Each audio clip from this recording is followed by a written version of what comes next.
Good afternoon, everyone. My name is Dylan. I'm the Field Operations Manager for Information Security and Data Privacy here at NQA, a Kiwa company.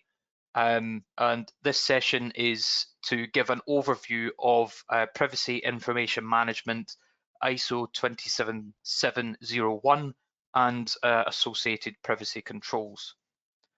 So just a little bit of housekeeping before we get started. This session is being recorded and will be released along with the slides that are on screen in due course. There is a question box as well, so feel free to ask the questions, and if I don't get to your question throughout the session, I'll try my best at the end. And if you can't hear me or see my screen, again, there's the chat box, there's the questions box. Please let me know, and we'll try our best to get that sorted.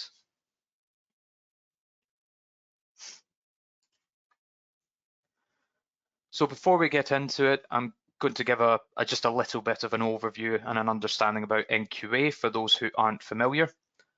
We are a globally recognized certification body.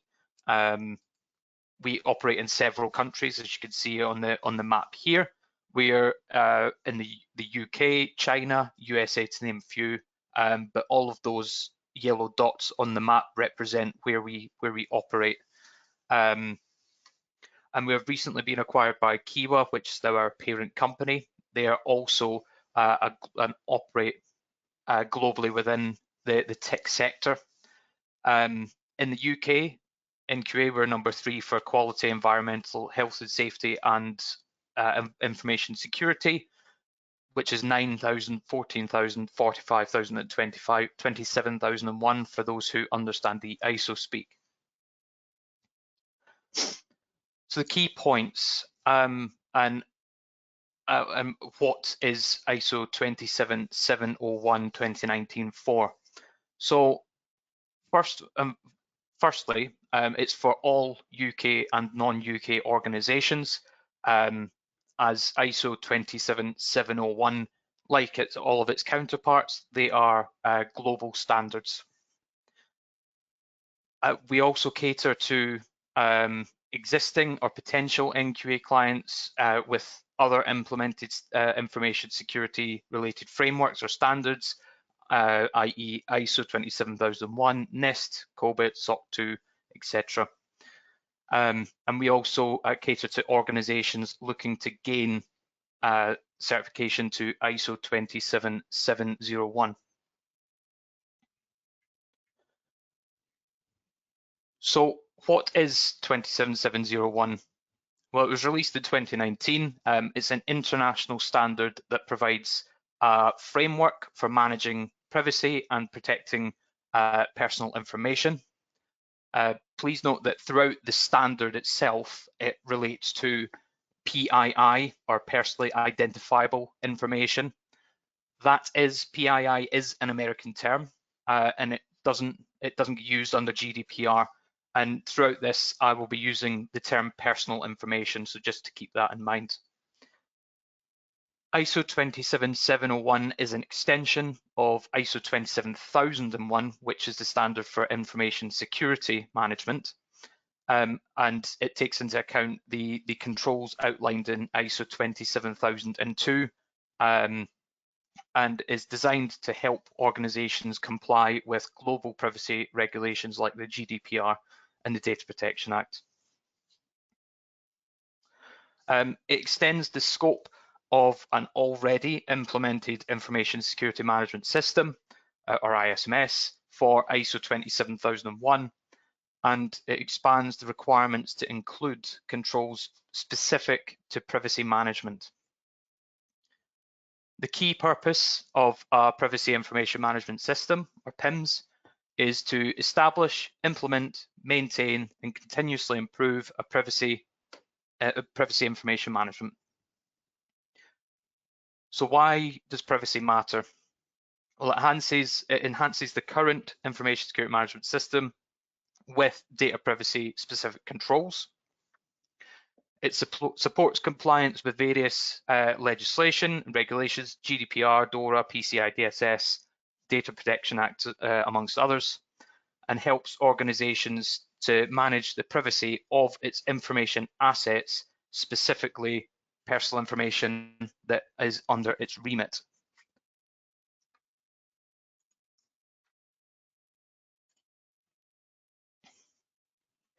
And its relationship with other standards. So this is how it relates with some of the other ISO standards that you may or may not be familiar with. ISO 27001 is for information security management. This provides the foundation for 27701 for privacy to be extended for. It extends 27001 by adding the privacy specific controls to the existing information security framework. Organizations must be certified to ISO 27001 already to then implement 27701. And 27701 has its own annexes of controls and modifies the risk assessment to include privacy risks to personal data. We also have 27002, which is the Code of Practice for Information Security Controls. And again, 27701 builds upon the control guidance from this, enhancing it with privacy-focused guidance, and provides detailed implementation for guidance on controls relating to the protection of personal information. ISO 29100 is for privacy framework, and 27701 aligns with the privacy principles outlined in this, i.e. consent and purpose limitation of data. 29100 is not a certifiable standard, however, it does provide a theoretical and conceptual foundation for the privacy management that ISO 27701 operates on. I should mention that of the standards mentioned that are on the screen, those that are in orange are certifiable standards. Those in blue are other extensions to ISO 27001, and those that are in grey provide guidance or conceptual foundation to some of the other standards. ISO 29101 is the privacy architecture framework, and it complements 27701 by offering technical architecture models to support privacy controls. It's useful for organizations building systems or services that have embedded privacy features. ISO 27018 is for the protection of personal information in public clouds for processors, and 27701 can be used in conjunction with this, again, to enhance the privacy management for cloud providers. Both the standards focus on safeguarding personal information, with 27018 focusing on cloud environments and 27701 on organizational privacy practices. ISO 29134's the Privacy Impact Assessment Guidelines, and again supports 27701 by providing methods for conducting privacy impact assessments, PIAs, and is useful for implementing the risk management processes required by 27701. 27017 is again for cloud security, but this is cloud security controls. While ISO 27701 focuses on privacy, 27017 provides additional security controls for cloud services, which again complements a privacy enhanced ISMS. And finally, we've got ISO 9001, which is quality management systems. Although 27701 doesn't directly relate to 9001, it is an extension to 27001. However, as several standards share the same sort of high-level structure within clauses 4 to 10, it would be quite relatively easy to extend privacy management system to cover an integrated management system that covers information security, quality, potentially even environmental and health and safety, as well as some other standards. So Transition. There is a new version of ISO 27701 on the horizon. You may or may not have heard of this. It was due to be released in Q1 of this year, but we are in Q2 and there's still no sign of it. So we'll wait to see what happens. But this will be ISO 27701 2025, and it's expected to have significant changes to the privacy information management system framework. These aims are to enhance privacy management practices and align them with evolving technologies and regulatory landscapes. As I've said, it was due for release in Q1, but we're in Q2 and it's not here.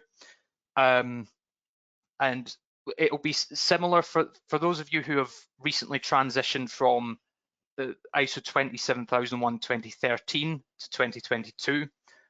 Once this new standard is released, we will enter into a similar 3-year transition period so that all organizations with an existing privacy management system can move to the new standard. For those who aren't certified for PIMS already, if you get certified now, then transition to a new standard, it may be easier than implementing the new standard in its entirety, but that's completely up to you. Key changes that we might expect in the new standard when it's released.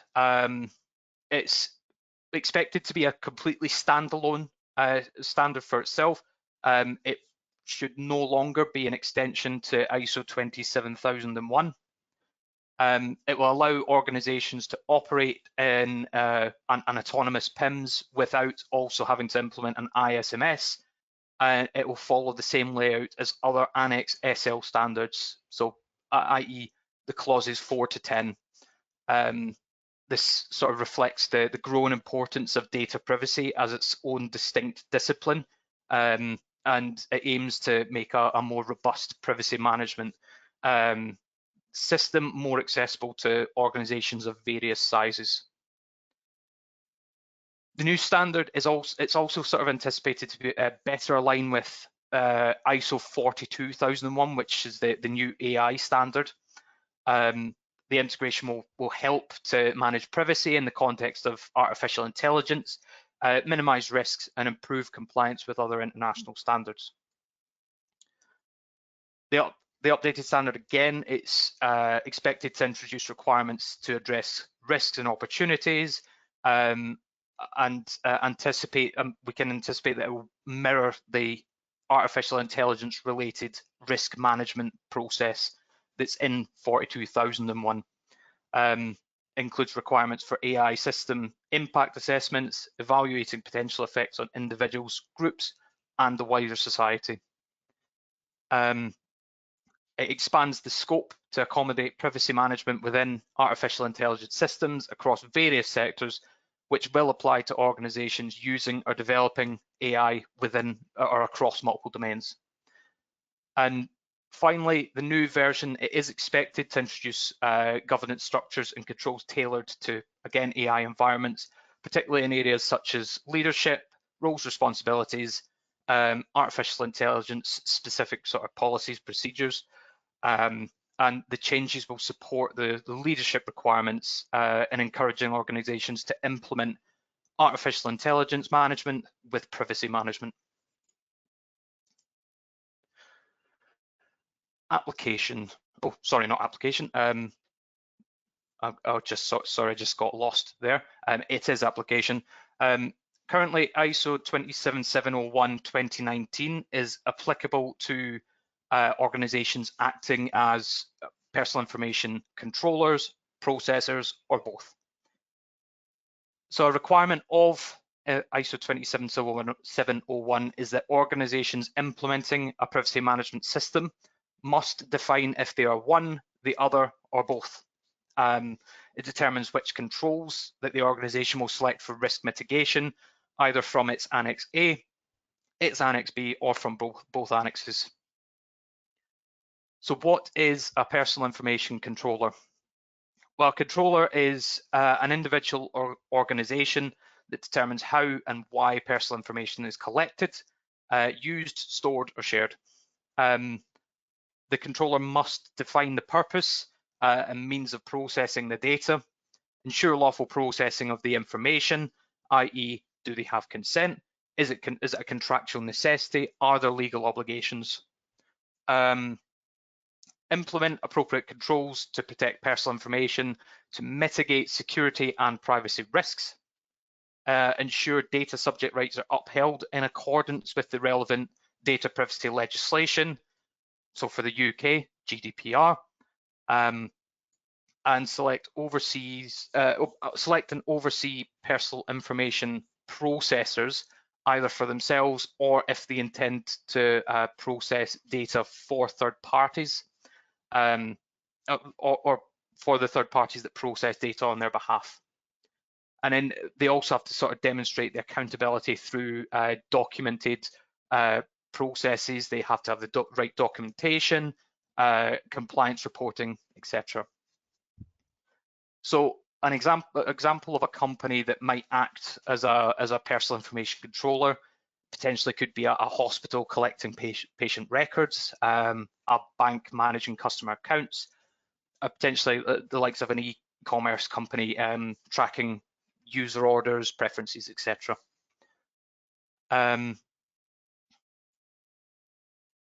In either way, the organization as a controller needs to decide what data is collected, why is it needed, and how is it handled. So an personal information processor is again an individual or an organization, but they process the personal information on behalf of the controller. The processor doesn't decide on the purpose or means of processing. That responsibility lies with the controller, but the processor must act only on the explicit instructions from the data controller, implement appropriate technical and organizational methods to protect the data, support the controller in fulfilling data subject rights, assist in compliance with privacy obligations, notifications of data breaches, etc. Maintain confidentiality and restrict access to authorized personnel, and they have to keep records of all processing activities. And again, an example of a company that might act as a processor, a cloud storage provider hosting customer data for a business, a marketing platform sending campaigns via email on behalf of clients, or a payroll company managing salaries for another organization's employees.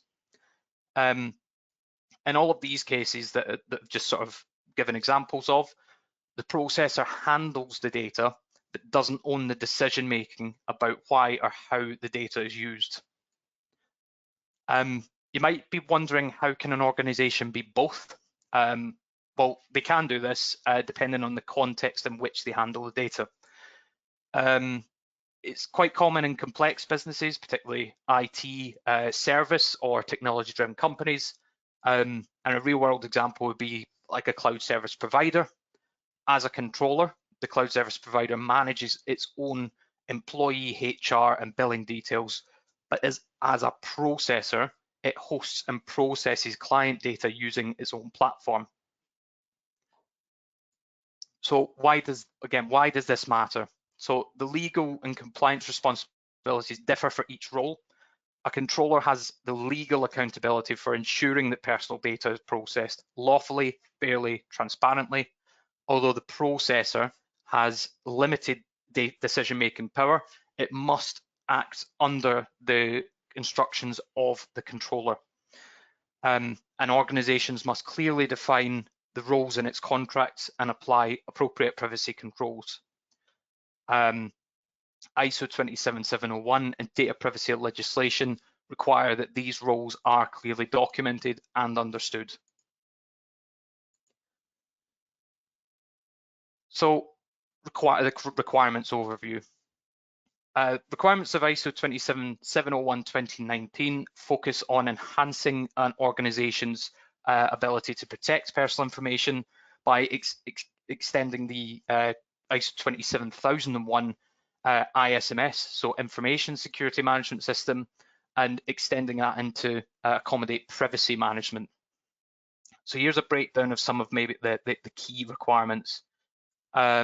Certification readiness. So you must already be certified to ISO 27001 as it stands, as this is an extension to cover privacy. Of course, it is subject to change with the release of the new standard, hopefully later on in the year that we touched on earlier. Extension of ISMS to PIMS. So organizations must build on their existing ISO 27001 framework by adding privacy-specific requirements. So 27701 Clause 5 has PIMS-specific requirements to add on to the requirements of 27001, Clauses 4 to 10. But Clause 6 within that same standard provides guidance for applying the privacy controls that are outlined in Annex A and B, which we'll come on to very soon. Privacy-specific controls. So again, 27701 provides distinct control requirements based on whether an organization is a controller, a processor, or both for personal information. And there's two distinct control groups for this, Annex A and B. Again, we'll come on to them very soon. And privacy governance and management. So the company must define a privacy policy aligned with the business requirements and regulatory requirements, assign roles and responsibilities, for example, a data protection officer, compliance team, depending on the size of the organization, and embed privacy into organizational strategy and risk management. And continuing on this same topic, operational privacy controls can include requirements for consent and a legal basis for processing the data, data minimization, transparency and data subject rights, access, rectification, erasure, privacy by design and by default, third party and processor management, and then handling data breaches involving personal information. And very important in 27701 and privacy as a whole is documentation and record keeping. Organizations must maintain records of personal information processing, risk assessments and privacy impact assessments of the data, training records, contractual agreements with processors and sub-processors. And then lastly, similar to every other ISO standard, we have continual improvement. All standards have requirements for this to evaluate performance and continuously improve their management system. Like 27001, 27701 requires improvement of ongoing improvement of the privacy management system. You can do this via internal audit, management review, the corrective actions processes, following on from privacy incidents, non-conformities, etc. So, as I've already mentioned, annex controls. There's two annexes of controls within 27701.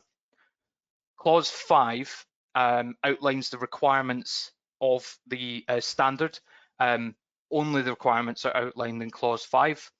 As well as the applicable controls from annexes A and B.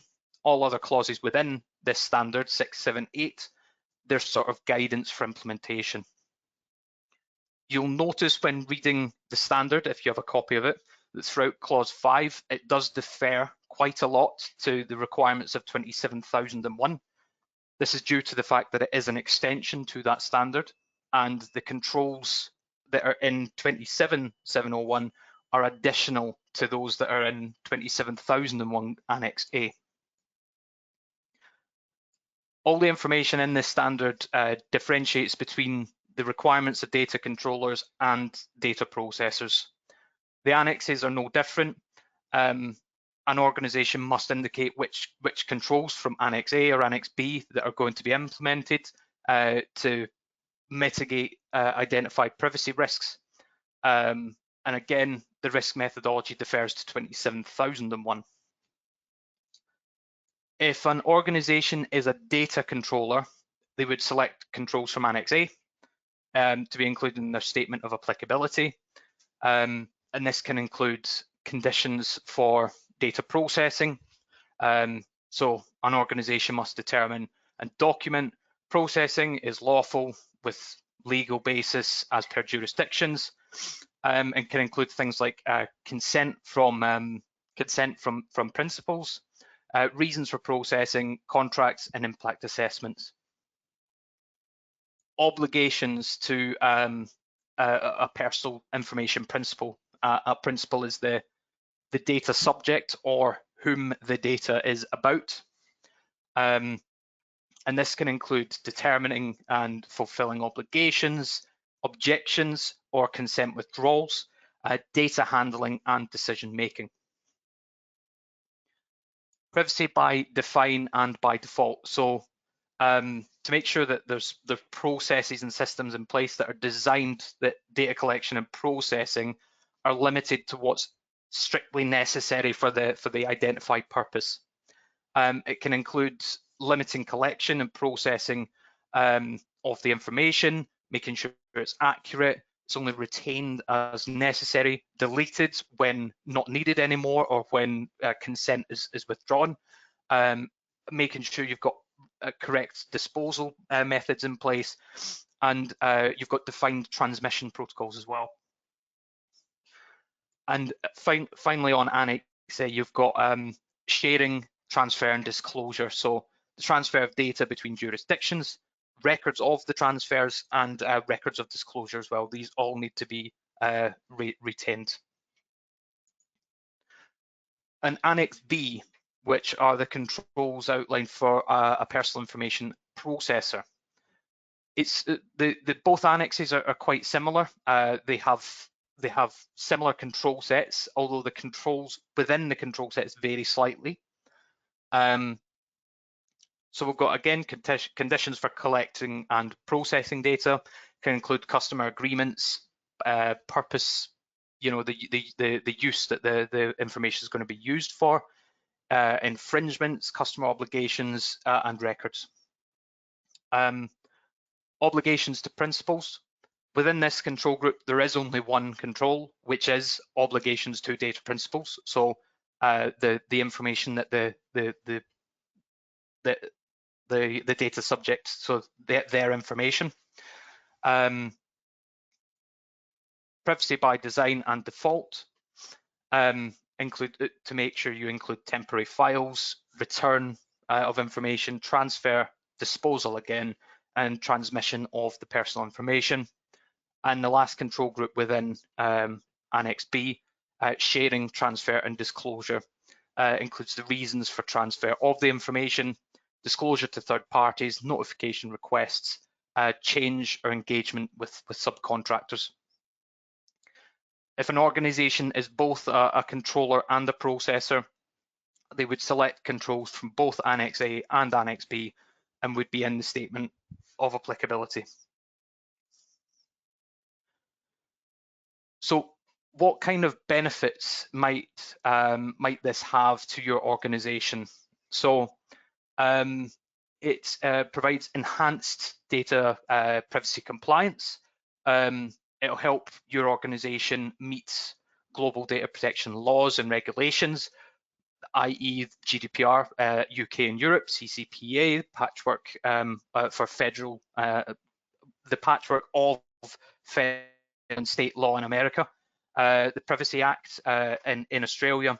It provides a structured approach to managing personal data and privacy risks.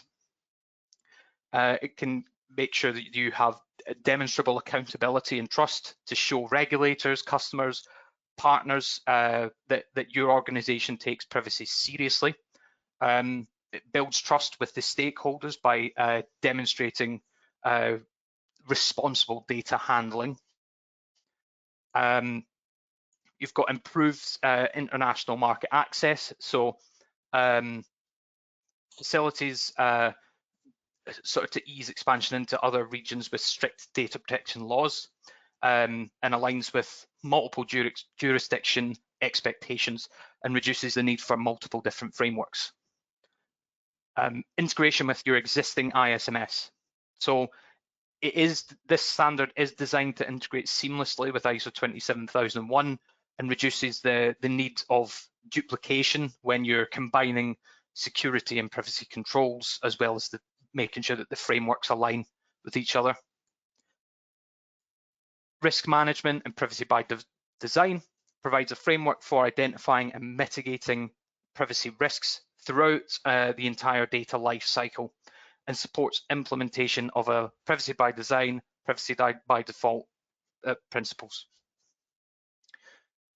It has a structured privacy roles and responsibilities, so you can clarify between the different responsibilities, data controller and processor, and helps to define and manage internal privacy roles effectively. It will give your organization a competitive advantage, differentiates the organization within the industry where data privacy is a key concern, and it's a growing key concern worldwide. And can be used as sort of a business enabler for bidding for contracts, forming partnerships and things. And then audit readiness. So you can facilitate your internal and external audits for privacy related practices, and you always have processes for making sure that you've got the right documented evidence of compliance to this standard, and you can manage risks effectively. So to sort of conclude, as I said sort of multiple times in the webinar, ISO 27701 2019, it's a privacy extension of ISO 27001. It's designed to help organizations manage personal information through a structured management system. It expands the requirements of 27001 to include privacy-specific risk management controls and processes. Addresses the responsibilities of both a data controller and a processor. Make sure that there's specific privacy controls tailored to different organizational roles, responsibilities, as well as being able to integrate it with other ISO standards. And yet some of the key benefits, again, ensures compliance with data protection laws. You can build trust with your stakeholders by demonstrating accountability, enhanced operational efficiency by aligning privacy with existing security systems, and provides a competitive edge in the global market. So implementing 27701 will help you and your organization to bridge the gap between security and privacy. It'll make complex legal obligations into a practical, certifiable management system, and provides a comprehensive approach to privacy governance, enhancing trust, reducing risk, and ensuring that you've got long-term compliance in a massively increasingly data-driven world. So just to sort of start wrapping up, with all of you being present for this webinar today, I believe that your main interest is for ISO 27701, but we do have a vast array of certifications and industries that we operate and certify within. The list is on screen with all of those lovely little icons. If you are interested in any of those, please feel free to let me know or get in contact with our sales team, sales@nqa.com, who will help happily guide you through the process to get you certified to any of these standards within any of these industries. And we also offer training as well. So some of the standards mentioned within the first slide, we have e-learning courses available on our website. We have these other training courses as well. All of our training is accredited by IRCA. We offer the virtual learning courses, e-learning, in-house training, and they can consist of introductions to understand various standards, implementation courses, as well as internal or lead auditor courses. The training is all available via our website, nqa.com, in the training tab. But in that box on screen now, they are the next 4 courses that we have on for lead auditor.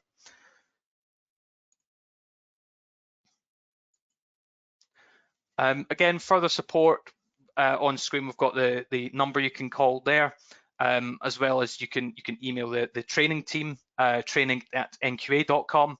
We are on LinkedIn. We do have our website, and we have various blogs, magazines, in touch service that you can sign up to. So now is your opportunity to ask any questions, as I don't have any questions currently in my text box. I'll do my best to answer them, but I will answer them as they come in. But fire away. I'll give you a minute or so to ask any questions if you want to, before we wrap up the webinar there.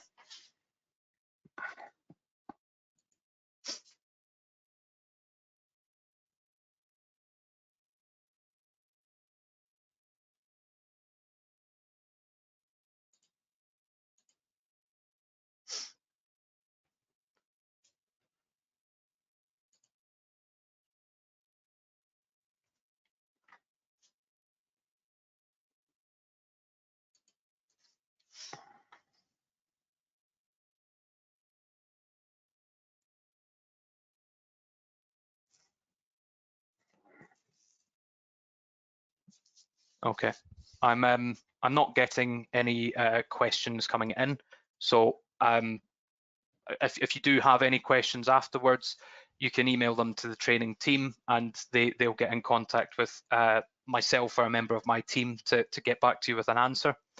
As I've already said, this webinar and the slides will become available in due course. But thank you very much for your attendance today.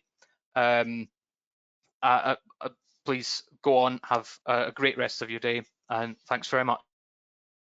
Cheers.